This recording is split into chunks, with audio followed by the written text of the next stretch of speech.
Welcome to Lighting for Profits. All right. Powered by Emery Allen. Get rid of your excuses. Your number one source for all things landscape lighting. That's where the magic can happen. You can really scale a business. We really had to show up for each other. From lighting design, install, sales, and marketing. You're a scaredy cat salesman, Kurt. We discuss everything you need to know to start and grow a successful landscape lighting business. What do you think a hippo has to do with your business, Ryan? Usually it's some weird childhood thing. Some bully kicked your butt. I think the key factor here is trust. Here is your host, Ryan Lee.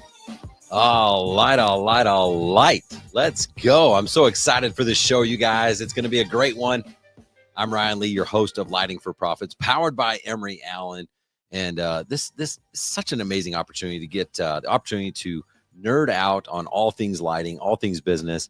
And listen, if you're looking to start or grow a landscape lighting business, you're definitely in the right place. We've got the one, the only Miss Nicole Rivera coming on with Jill's office today. I don't know if you guys know this, but we are actually trending. We're the #1 landscape lighting show in Ogden, Utah. So yeah, it's official. It's happening. And it's just an honor, you know. Who would have thought that we'd be the #1 landscape lighting show in Ogden, Utah? So excited to have Nicole Rivera on. We're going to be talking about some really, really cool things about hiring, scaling your business. And there's a couple key roles in there that you really need to have done. And Nicole has a great background, and we're going to talk about some things with the show coming up. We've got Light It Up Expo, Home Service Workshop, $1 Million Admin Academy, so many good things. So make sure you guys stick around. By the way, guys, speaking of Light It Up Expo, there's still a time to get your tickets, but get them now. Anyone who enters or gets their ticket now, all of our vendors are doing this huge giveaway. Like, I'm talking thousands of dollars of things that we're going to raffle off. And we'll like post a list or whatever. But if you're going to come, get your ticket now, because then you'll be automatically entered to win it. And Light It Up Expo is all about bringing the lighting industry together. So I'm talking landscape lighting, holiday lighting, permanent lighting. If you're in one of those industries or you want to bolt one of those on to your existing business, this is the place to be. We're going to have some amazing speakers, which we're announcing over social media over the next few weeks. We've got some breakouts. So if you want to attend the landscape lighting breakout, it's a whole afternoon session, or holiday lighting or permanent lighting. You can attend one of those. The vendor hall is going to be amazing. It's shared with all the vendors of Home Service Workshop. So this is like one ticket, one flight, one hotel, but you're going to get access to all these shows. And we're going to talk about $1 Million Admin Academy as part of that. So get your ticket, guys. Go to lightitupexpo.com. If you have questions, reach out. But I'm telling you, you're not going to want to miss out on this. We're doing a promo code that you guys can use to save $100 on your Light It Up ticket. It's LIT100. If you use that code, it's going to save you $100 per ticket. So go to lightitupexpo.com, get your ticket now. Now, again, guys, we've got Nicole Rivera coming on in just a couple minutes. Before I have her on, every show, I've got like something on my mind. The other day, someone posted inside one of my Facebook groups, and they were asking about pricing. And I want to talk about how to most efficiently scale your business. So if you want to know how to scale your business without flipping out all the time, because it's easy to flip out, there's always like fires to put out and things going on, stuff like that. So what I try to do is minimize the problems, right? And oftentimes the right answer is not the best answer on paper, or it's not the best answer to ask in a Facebook group, because like when you get an answer from someone in a Facebook group, there's not much context. Like, have they scaled a multi-million-dollar lighting business? If you want to be a $1 million lighting business and you're getting responses from people that are only like $300,000-$400,000 a year, I'm not saying that their answers are bad all the time, but it might not be the right answer for you at that time. So I want to talk specifically about flat rate pricing. And this is so important to understand and learn this, because this will make everything so easy from a sales, a design, an installation standpoint. If you can learn flat rate pricing, and this is the key, a lot of people screw this up. You have to learn it in a way that you still maximize your profitability so that you can afford to be in business tomorrow. Okay.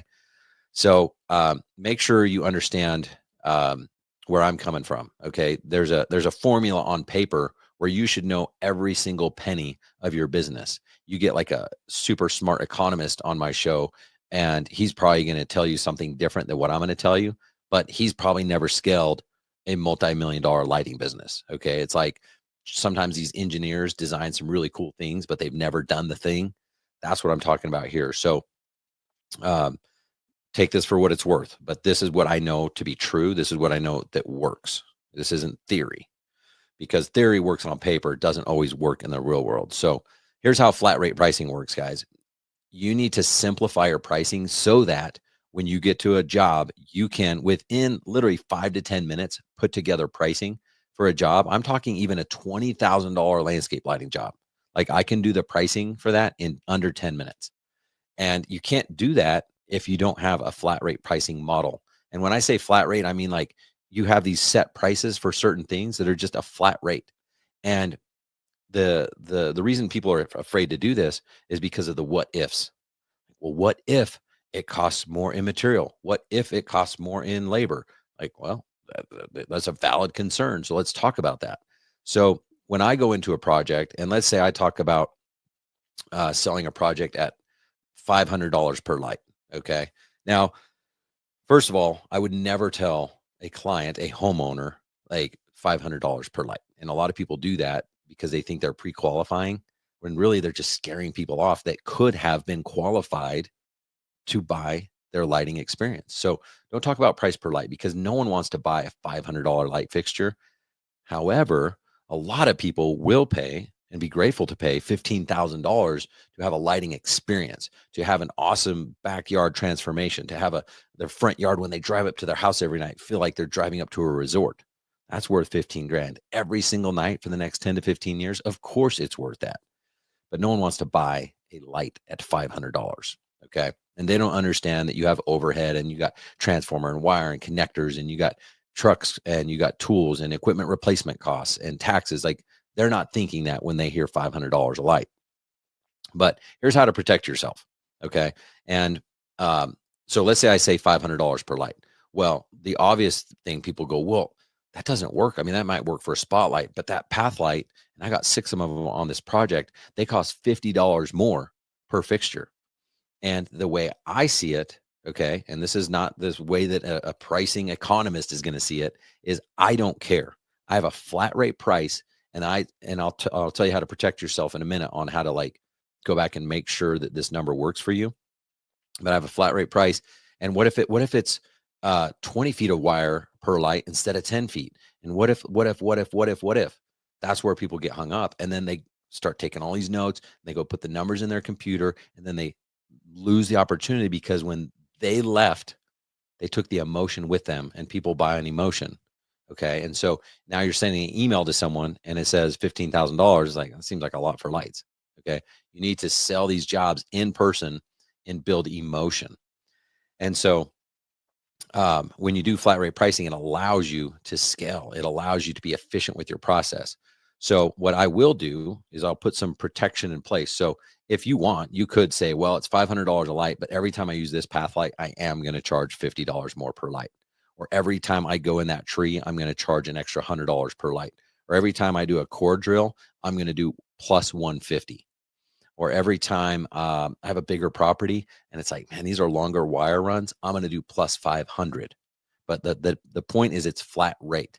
I'm not measuring, and I'm not going, oh, is that 200 feet of wire, or is it 240? And what if I have to go into the sidewalk? And what if I have to do this? Like, maybe you have a plus 150 to go under a sidewalk.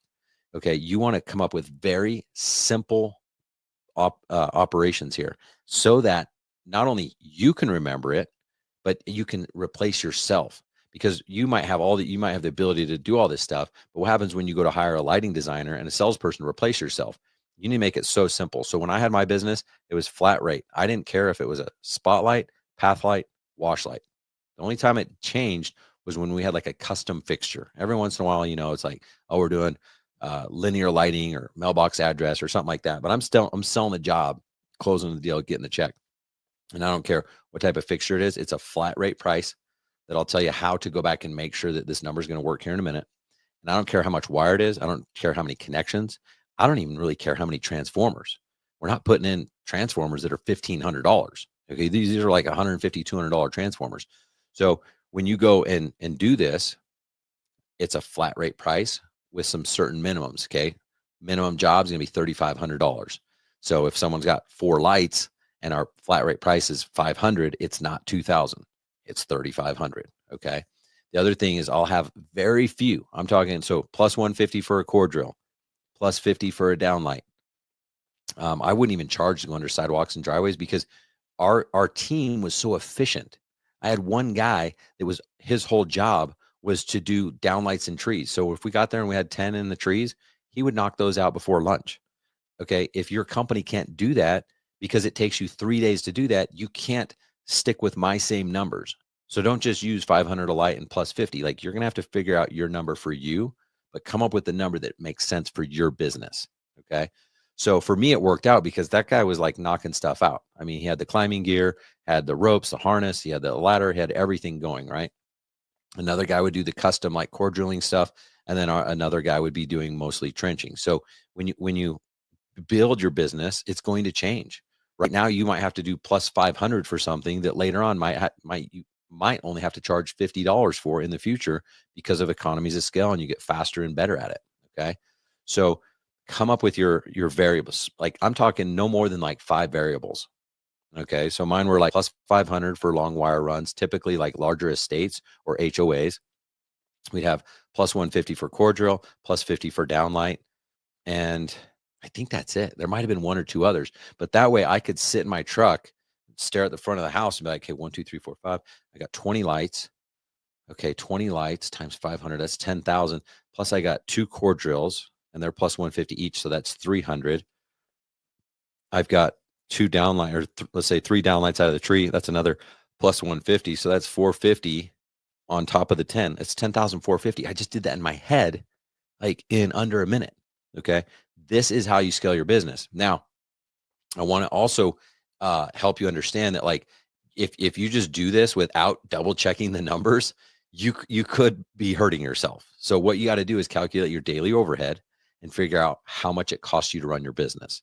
I'm not going to have time to go into that right now, but you have to calculate your daily overhead and figure out exactly how much it costs you to wake up before you even start working. How much is it costing you to run your business? How much is it costing you without materials? You know, because that you don't have to buy materials if you're not working today, but you do have to pay for your laborers if you've got them on salary. You have to pay your office. You have to pay for your trucks. There's a lot of expenses that happen no matter what happens to your sales. So calculate what that is, and then double check it. And then when you're done with a job, go back and job cost it and say, hey, I thought that this job was going to take us 8 hours, and I thought my labor cost on that was going to be somewhere around $1,700. Okay. And go, man, it took us 10. So what needs to change? Okay. Is there something that be more efficient, or do you need to raise your price to cover that more? Or maybe you thought it was going to take 8 and it only took 6. Maybe you thought that it was going to be 500 feet of wire and it took you 1,000 feet of wire. Okay. This is how you make adjustments. So you have to start somewhere. You have to have a baseline somewhere, but then eventually you can be like, oh, I need to start adding about 5 feet per wire more than what I'm thinking. And we use more connections than I thought. I guess our guys are screwing up some connections, or we're doing some more hubs. There's lots of different variables here, but you need to go back and job cost and double check yourself. After a while, you'll figure out what your average is. And you can go, gosh, 500 isn't even enough. We actually probably need to be at 525 or 550. Or maybe you're like, dude, 500 is more than enough. So I'm going to keep it there because I'm able to sell a lot of jobs at that. And I'm actually going to go up a little bit higher, and I'm going to test the market and see when I get resistance. But I do know that I have some fluff. I know that my real number, I only need to be at 450. So if I had to negotiate, which I don't lead with, but if I had to, in a slow period of time, I could give this person a deal and say, hey, we can't give you that deal now, but if you'll wait 2 months, we'll give you that deal. Give me a deposit today. We'll do it in 2 months when we slow down, and I'll have my guys come over there and we'll save you $500, $1,000. So you get to control your pricing. So hopefully that helped. Flat rate pricing, come up with exactly, and this could be true for maintenance. This could be true for new installs. Come up with what the flat rate pricing that works for you. I promise it makes everything so easy. Rather than going back and calculating, okay, we have 2.5 connectors, and then we got this, and we got 22 feet of wire, and like It's so complicated. I don't even know how people run a business that's that complicated. I only know simple. Like I don't want to deal with all that stuff. So start using flat rate pricing. Know that you're probably going to be wrong a couple of times, and that's okay. There's jobs where it's like, we didn't make as much as we thought, but then this job, we made up for it. So this isn't just like a per job basis. This is like per job, per job, per job. And like, how do we do for the week? How do we do for the month? How do we do for the quarter? How do we do for the year? And you'll know the numbers don't lie. They'll tell you where you need to be. And then it's easy. You'll know, like, dude, my number's 400, my number's 500, whatever it is. And if you decide you need to do some plus variables, plus 150 for this, plus 250 for this, that's okay. But keep it super simple. Don't have a huge list that has, 300 things on it. You have to search for 5 things that are the plus variables. And this makes it so easy. So that's all I got for you. In a minute, we're going to have Nicole on, but I got to give a shout out real quick. What sets Emery Allen apart? Well, bulbs aside, they believe customer satisfaction should be the top priority always. Emery Allen goes out of their way to ensure lighting professionals have access to the best light sources built with the highest quality components suited specifically for the landscape lighting industry. At the end of the day, it's what's on the inside that counts. So take advantage of Emery Allen's world-class customer service and get 10% off, guys. All you need to do is email Tom G at emeryallen.com and mention that you heard about him here on Lighting for Profits. He'll hook you up. Don't go to their website unless you hate money and you want to pay more. I'm telling you, the homie hookup, just email Tom G at emeryallen.com and he will hook you up with that discounted contractor pricing. All right. Well, now the reason you've all gathered is to hear from our awesome guests. So should we do that? Should we get the background music going on so we can have her join us? I think we should. It's time. Let's get the music going.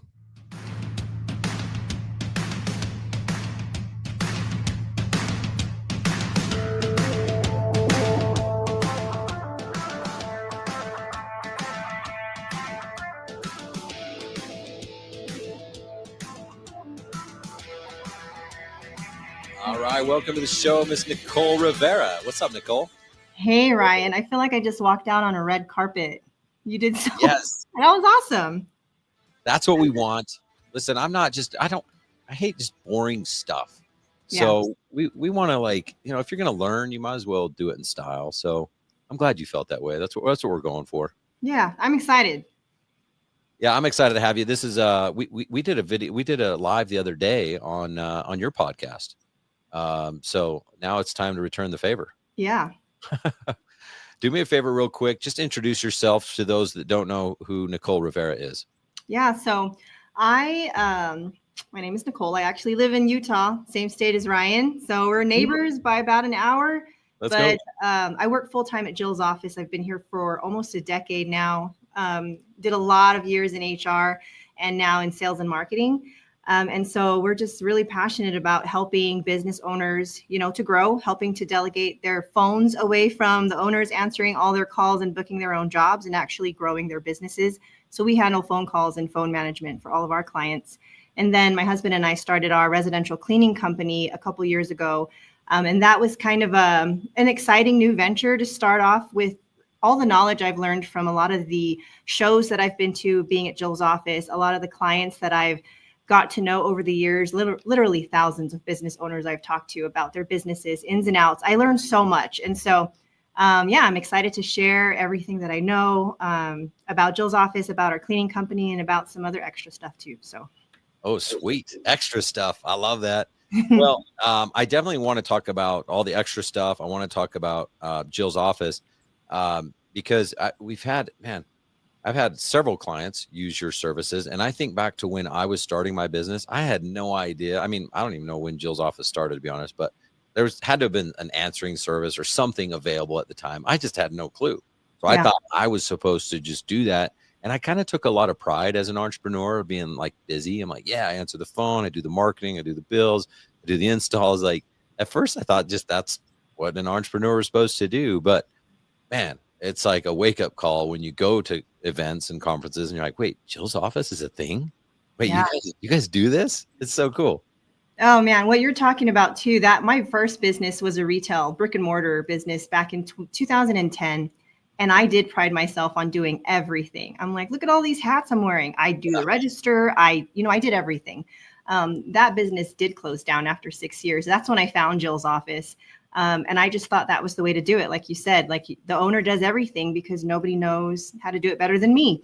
And so I pretty much burned myself into the ground, burned out, found Jill's office. And I remember when I was talking to, who is now our director of operations, Jaden. She was there from the very beginning. I came in right before year one, and she explained what Jill's office did and said, we answer phones for our clients. We were really small back then. And all I heard was, you take this huge load off of business owners' plates when they're trying to grow and they're overwhelmed. That's all I heard. You're delegating a whole part of your business to another service so that you can focus on growing. I felt that so much in my whole body that I was sold that very day. And I've been here for almost a decade, like I said. So I believe in it 100%. And now when I run businesses, you need a team. You need people to delegate tasks to who are better than you at all these other things. I don't see how else to grow without having strong teams and strong processes in place. Yeah, there's so many things that I want to like break apart here because sorry. This is so good. It is the whole who, not how. And like, if people just realize like this one role, like just getting someone just to answer your phones. If that's, and I know Jill's office does like more than just like answer the phone, but like, even if that was the only value that came from it, that is so important. And most businesses owners, they ask me for one thing every single week. How do I get more leads? How do I get more leads? And I'm like, are you sure? Right. Because how do you handle the leads that you're getting? Like, do you answer every single phone call within 2 rings? Yep. I know the answer. Yep, we do too. And I remember, I've told this story before. Maybe I've told it to you, but I got to say it again. I was in a tree doing maintenance. We had grown our business to where we had 2 installers, but now we had service calls. And this was before LED. So there was quite a bit of service calls. And I was our maintenance guy, which I was really proud to be. I'm the maintenance guy now too. I'm in a tree, just doing my thing. And I just thought I was doing what was right. Missed a phone call, which was normal. Call the lady back. I'm in Texas. Okay. Super Southern, sweet lady. So nice. She was so nice. I couldn't hate her. I wanted to hate her, but I couldn't. And she was just like, oh, you know what? Thanks so much for calling back. But we got a hold of another lighting company and they're coming out tomorrow. And, I'm like, okay, well, no worries. I can come out. Heck, I can come out right now. I can come out today. Oh, no, it's okay. We'll probably just go with them. And I was like, what? What do you mean you just go? Like, what? I can come out. Like, are you not listening? And again, I couldn't even get mad at her because she was so sweet. So I hang up the phone call. At the time, our average job was $5,000. I just lost $5,000 because I didn't answer a phone call. Like, are you kidding me? And then I start doing the math. I'm like, you know what? There's other people that weren't even as nice as her that didn't answer my phone, that I kept trying to play phone tag with, or they just wouldn't respond. I'm like, 5, 10, 15, 20, 30. It was like $60,000 just over the past like couple months that I could document in my head real quick of lost opportunity. That was the day I literally put an ad out to hire an office manager. And that was the scariest thing to do because I'm like, I can't afford an office manager. But that math alone just mathed out to be like, well, I can't afford not to. Right. Had I known about Jill's office, I would have already had a Jill's office in place, Yeah. Yeah. I mean, everything you're saying makes 100% sense. Like we do talk ourselves out of things. I've talked to prospects in the past that are like, I can manage my phones, missing one call is not a big deal. I answer all my calls. And then when they look at their call logs, it's not 100% accurate. Even then though, like we went 24/7 a couple years ago because we have a lot of clients in the trades doing plumbing, electrical, HVAC, and they get emergency calls after hours. That was really important to them. So we really encompass the whole 24/7 of managing your phones, even if you have people working in the office because you like someone right there, working face to face with you. They like breaks, they like lunches, they like vacation also. Do you want to take over their job when they leave? No, Jill's office is a great backup, even in those situations. And so what I think right now is that not answering your phone is non-negotiable. If you have a business, you have to answer because that story you told happens to everybody. So if you can imagine when I started my cleaning company, I already had a leg up on a lot of other competition because I was like, every call is getting answered every single time. text messages, everything's getting responded to in like record speed. So yeah. It's so annoying too. Like as a consumer, I need my carpets cleaned. I need anything done around my house. When I don't have, I'm just like sitting around all day. Like, wonder what I should do. Oh yeah, I should call and get the service done. Like I have like a 10-minute window. Like I just finished work, but I got to go pick up my kids or I got to do whatever. And like, I get so pissed off when I call and no one answers. Right. And it's even worse when I leave a voicemail and no one returns, whatever. But I'm telling you, like, I don't know what percentage. It's a very high percentage that don't answer their phone. And I'm like, dude, you just lost my business. Like all you had to do is answer the phone. And I didn't even care what your price was. I just need you to come out. And they missed it. It's crazy how much that still happens. Yeah. I mean, if you've got the time or somebody in office to do some market research on your competition, I do like to have my VA do calls to other cleaning companies in the area. For one, to see if they're, able to give quotes online, because everything you were talking about with flat rate pricing, you're speaking my language. House cleaners don't like to do flat rate pricing, and they almost all refuse to just give instant pricing without going out to the home. And I'm like, you've got to get pricing to them quickly, and you've got to get them to say yes as quick as possible in the emotion, like what you were talking about. But yeah, there's so many aspects to it, but I think we get in our own way and we make up these obstacles of why we can't do things and why we can't grow our businesses. But yeah, it's all about growth, right? Oh yeah. Well, let's talk about your residential cleaning company a little bit too, because I think this is so fascinating. I'm like, what? How is Nicole this amazing superstar? You work full-time at Jill's office. You are a team member of another company, but you also own your own business. I do. Yeah. I know that I'm an entrepreneur at heart. I was meant to own businesses, and I don't think I can live without having one. So I think just previous trauma of my first business, just a really, hard experience, very emotional, kind of made me afraid to move forward, but I knew that I would one day. Eventually I felt like it was time. I felt like I had the information. So I told my husband, you know what, I think I'm going to go with residential house cleaning, because I had a couple of different ideas of what I wanted to start. And he's like, well, why that? And I just thought, well, I can relate to it the most. My husband and I are super busy people. We have kids. We love a clean home. We have pets. But every time I would try to hire a cleaning company, it would be annoying because no one would get back to me on time. No one seemed to be able to just give me pricing without coming out to my house. And I kept thinking like, that's ridiculous. Like, just tell me what I might be paying. And then I might just spend my money on you. Like, I don't have time to go through all of these things with you. So I just kept feeling like, oh man, I could just create this really amazing service, make it so easy, go out and make people's lives easier. So we started planning for Lavender Lush Cleaning. I always like to come up with a name first that means something to me. And I'm like, now's my chance for something with purple in it because it's my favorite color. And my husband was like, how are we going to do that when we work full time? I'm like, well, people, like you need people. And he's like, how are you going to find people? I'm like, you're talking to the hiring lady. I'm hiring at Jill's office. I've got this whole thing down. Like, don't worry about it. And so, we did all the back end stuff of, business name, logo, website, all of that stuff. And I ended up throwing up the company on local service ads in conjunction with hiring. So I posted for hiring and posted our local service ads at the same time. Nice. Crazy. That's and awesome. Yeah. And so we started doing interviews at a coffee shop, found our first employee and told them, look, because I'm all about transparency. This is a new company. We don't have any clients yet, but we're already advertising.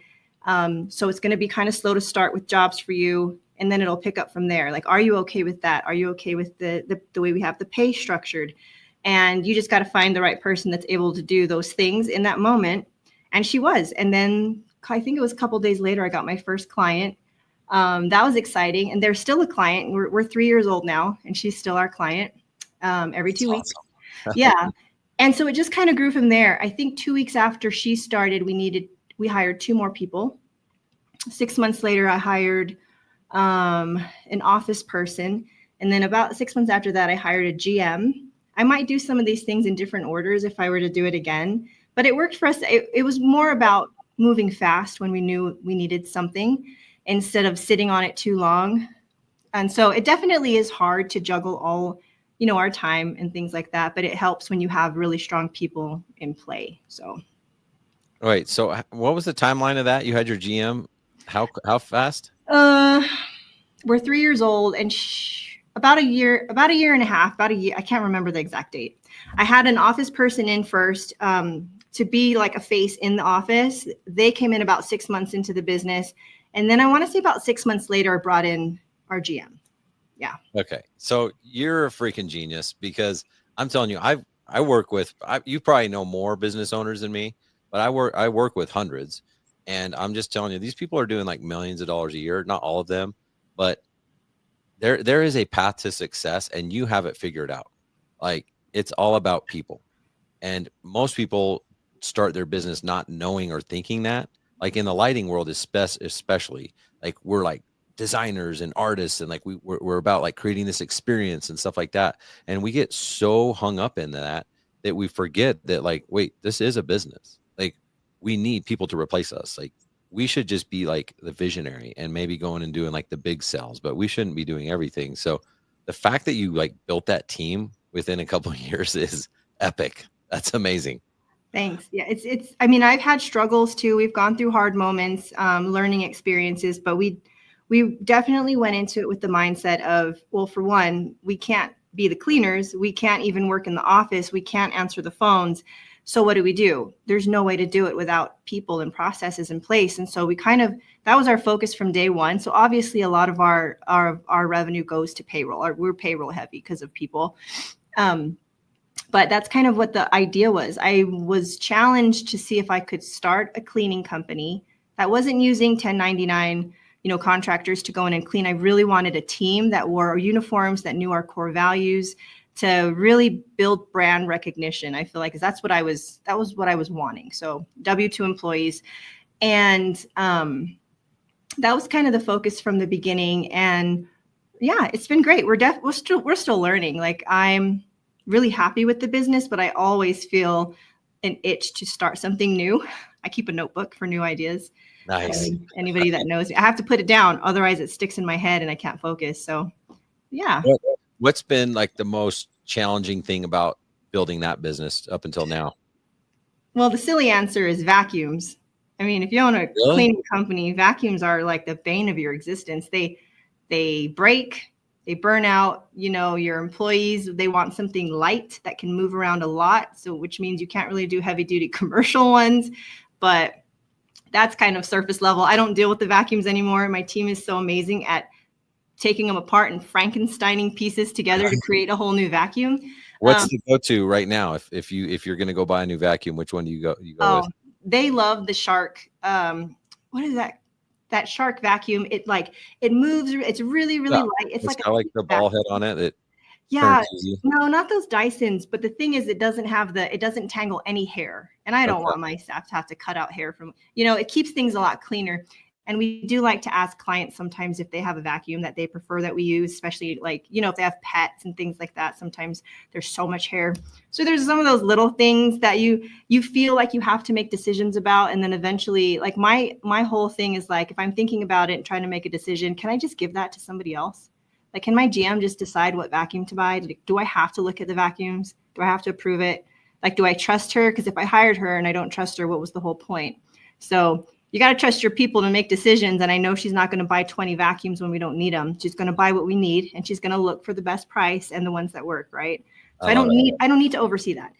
But really the obstacle we're always trying to overcome is just growth, trying to figure out how to manage the growth, to have enough staff to make sure that they are providing a really good quality service still, and constantly getting in new clients and getting in front of people. The cleaning industry, residential cleaning, is difficult because there are a lot of people that like to do it on the side. So I never try to battle it out on Facebook groups. Like, that's not my space. But people do recommend us there, which is great. If you're looking for a professional company with a team, that is not just someone doing it on the side without insurance, then we're the right company for you, but you're going to pay a lot more. Yeah. So knowing where your people are and where you should be marketing, always things that are in my head.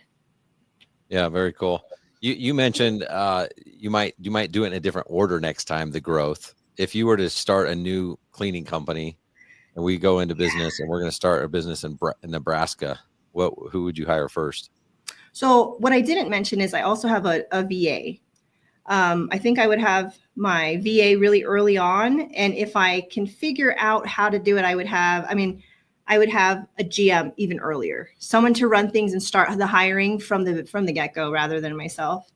That's the only thing that I would really change. And I mean, before we did all of that too, just building out policies, handbooks, processes, pricing, all of that stuff was for the most part figured out, and then we built on it from there, because of course you have to evolve as your business grows and you learn new things.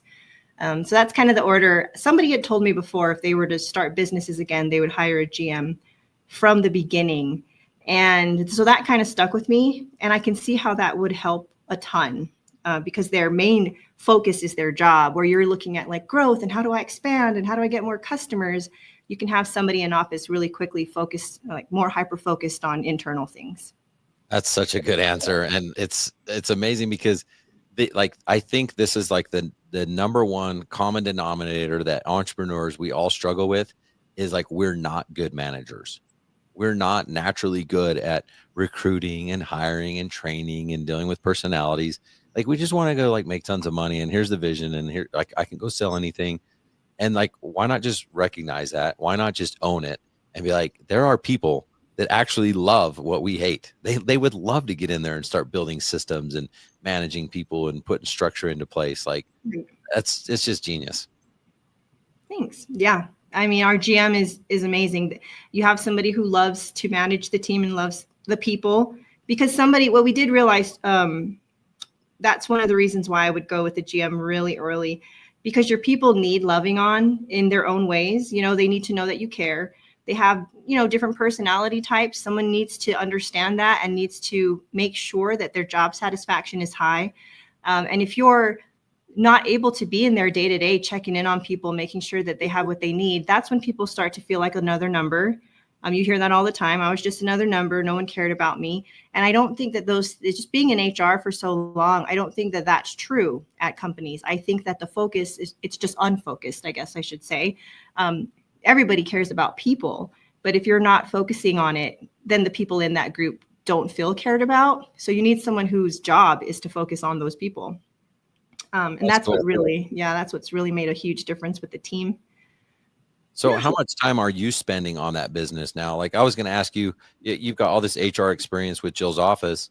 I mean, you've done, I think, recruiting and hiring and training and culture and all this stuff. Are you doing any of that with your business, or is that your GM doing that? So it's usually our GM. She does like biweekly huddles, because we try to stay, I guess you would say, remote. We don't want people working in office and staying in office and coming to the office. So they come in as little as possible, but I recognize that they need to touch base face-to-face, go over training, things like that, keep morale high. So I don't do much with it. I do make sure we have things like, a Christmas party in place. And then I do meet with our GM to make sure we're doing, different things depending on how our employees like. And we're a really small company, so having a huge like JillCon we have every year, that doesn't work for my small cleaning company. So it's mostly my GM that carries things out, but I do like to pop in because I do see when we get, good Google reviews, I like to put that in a Slack channel that everybody sees, where you can give shout outs individually to people. And so I do make sure to go in there from time to time so they can see that I'm active in there. And I do like to stop by in some of the huddles to see how people are doing. Overall, I would say about 2 hours a week. If that, maybe sometimes more, sometimes less, depending on what we have to do for, end of year stuff, or if we're working on a big project. But yeah. That's amazing. I'm so jealous. You've done such a good job. Let's talk about what's coming up. We got Home Service Workshop, $1 Million Admin Academy. I'm really excited. I know I've already had a couple clients sign up for it, just because it's truly like, I guess I identify as a business coach, but really what we're building is a community. It's so much more than coaching. This is way bigger than me. This isn't a community.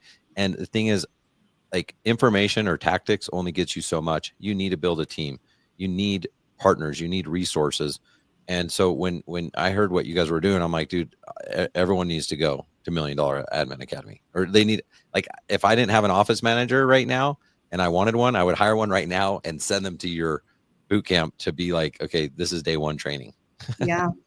Yeah. I think the very first, so when I started working at Jill's office, I got sent to a convention. I think it was a roofing convention back in 2016, 2017. And that was my first time being exposed to one of those types of shows. I didn't participate a lot as necessarily a vendor, but I did get a dose of like what it all entailed. And it was pretty crazy. It was a really big one in Vegas. It was overwhelming. Then my second one was the huge convention, and it was in Atlanta. And I actually had to I did a presentation there. Super nervous, really scared. That was like my true experience in one of these shows. And I remember how excited I was going, and I felt so important to the company. Like, they're putting me in this show, they're paying for me to fly, paying for me, my hotel room, my food, everything. Like, they feel like I felt really special, like really valued, really trusted. That's where I feel like the initial thoughts came from for MDA, giving your admin person a chance to go outside of the office, wherever they work, and show them that you actually trust them and you value them. Let's invest in your education and help you level up. That's kind of the initial, I guess, motivator for MDA for myself. I thought this is a great way to show your employees that you really, really trust them and care about them. In turn, it creates amazing retention. I mean, if you have an admin on your team that does so many things, like you just rely on them so much. If you just imagine for a second that they leave you because for whatever reason, it doesn't really matter. It's so much easier when you don't feel valued to leave a company. It's so much harder to just get up and leave. Everybody will have bad days. Our motto for myself and my team is you can never quit on a bad day. You have to quit on a good day. Then you know that you're actually making the right decision. People leave all the time. They might have a bad day and say, you know what, I quit. Like this sucks. I just want to leave. If that freaks you out at all, you should be focusing on how to make sure they feel valued as much as possible. Create really good retention in your company. And then after that, just the content itself, we want to make sure that people in these positions feel super supported, that they can keep up with all the changes in technology, make sure that they're really organized, really efficient. I'm going to be providing them with a lot of HR basics that they can help with in the office. If you need help with job postings and, pre-screening, scheduling interviews, there's a lot. Yeah, it's so good. I think about when I had my business, first of all, I didn't even go to stuff. Right. And if I did, I went to maybe one or two things. I never even thought of taking my team because I'm like, well, they got to work and they got to answer the phone. I didn't have the backup, the Jill's office backup. Right. Yeah. And then I was like, what did I take back to them? Like a list of demands? Like, this is what we're doing. This is what you're going to do.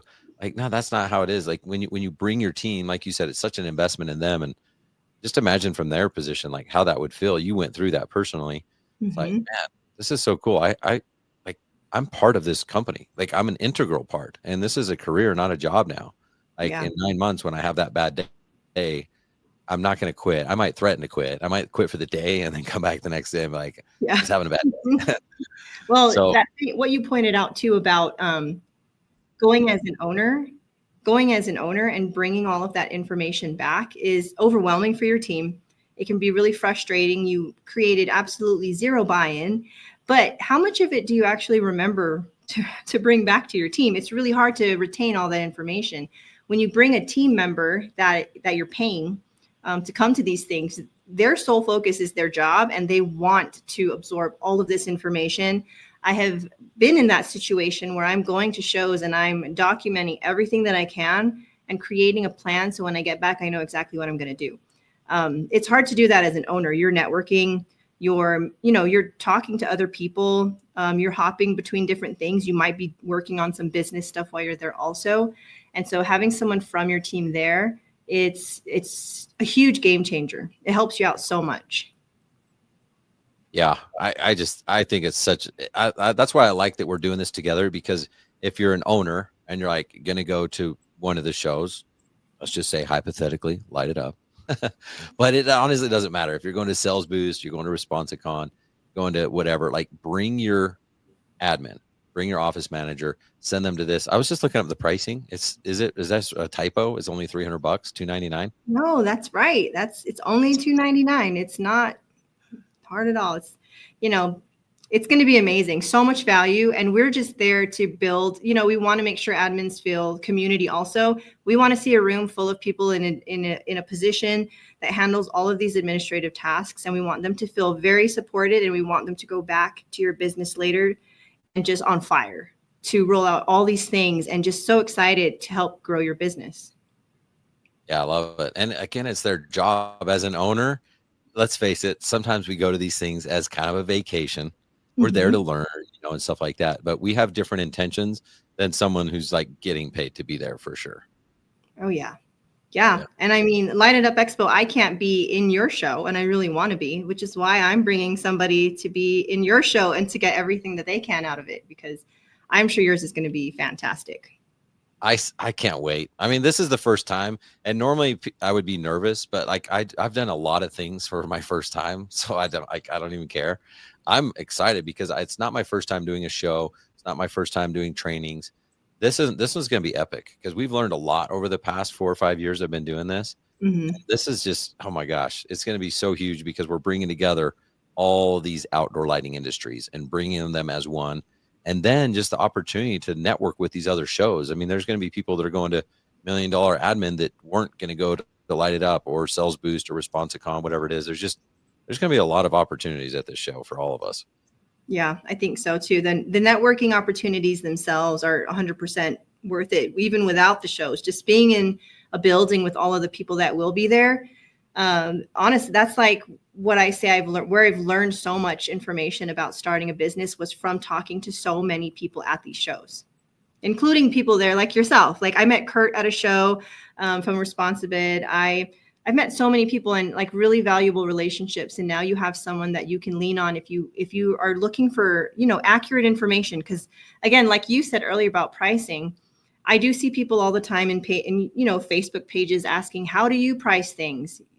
If you aren't talking to somebody who's already surpassed where your business is, you're asking the wrong person. You need someone who's already made it that can give you sound information. So I know. Well, we were talking, I think you were on there. We were talking about how we have these like 5 shows in one, and we all met at each other's shows. Right. Like I went to Responsicon one time. That's where I met Kurt. That's probably where I met Jill's office too, I think. Probably. Yeah, I think it was at his show. I went to Sales Boost last year. I spoke there. It's pretty cool. And now I can tell my wife I don't meet everybody online. She thinks it's weird I meet guys online, but now I meet some of them in person in Orlando. Yeah. And it is, honestly, it is fun. I love to travel. I know some people don't. They like to stay home and stay close to home. I mean, if I could travel every single week, I would. My husband would hate it because he's not like a on the go type of person. And I'm constantly like, where are we going? So I love it. That's good. All right. What else? Do we got to talk about anything else with Jill's office or $1 Million Admin? I think you kind of covered it. I mean, I'm just excited to see people even for like yourself, $1 Million Admin is the first of its kind. It's our first time doing this, but I'm just so excited because the people that I'm bringing have been with Jill's office for a long time, have been doing the things that we're teaching about, HR, sales. We're going over tech stacks. We're going over marketing 101, basic level things that an admin can help with. We've been doing it for years, and we've also done administrative work. We've had Jills, we've trained Jills, hundreds of Jills over the last 10 years that we have so much collective knowledge that we're going to bring to $1 Million Admin. And so it's going to be just, you can't miss it. Your admin can't miss it. You need to invest in them. If you want them to stay long-term, you want them to grow and just be better in your business. You have to come, basically. Yeah.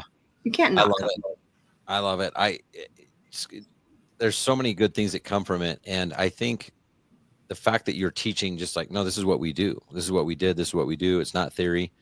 I think what's going to happen too, and I don't know if this is, maybe you guys have something planned or not, but you get those people in the room.